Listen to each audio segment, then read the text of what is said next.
Mga igsoon, adunay usa ka batan-on nga gipangutana kung unsa kunoy kalahian sa usa ka politiko ug usa ka kawatan.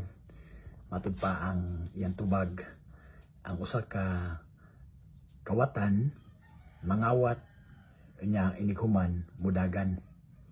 Pero ang usa ka politiko mudagan unya inighuman mangawat.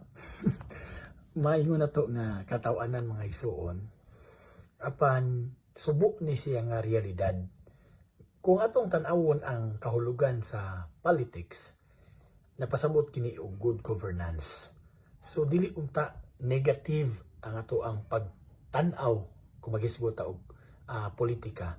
Apan subo tungod kay mao ang naandan dinhi sa Pilipinas nga kung kinsa kadtong mga tawo nga adunahan, kinsa ang mga tawo nga sikat mao yung modaog sa posisyon nya tungod kay kini mga tawhanan migasto man og dako, gumikan ra pod sa mga botante nga dili mo boto kung walay kwarta kay matud pa dili mo agi ang ballpen.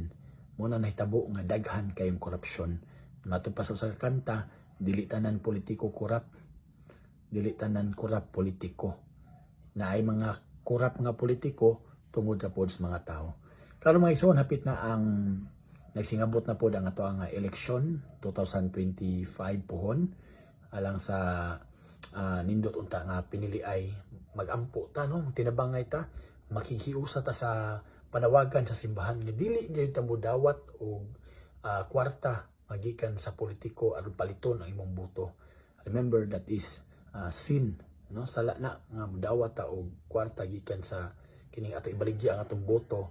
Ikaduha, dako ng supak sa balaod sa Pilipinas kanang pagpamalit o kwarta o pagbaligya sa imong boto.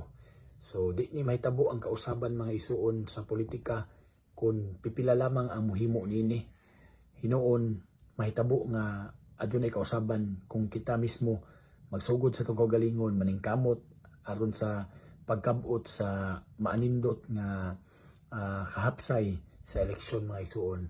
So God bless. Tabangan na to ang atong nasod nga mulambo pinaagi sa pagpili og mga maayo nga mga leader.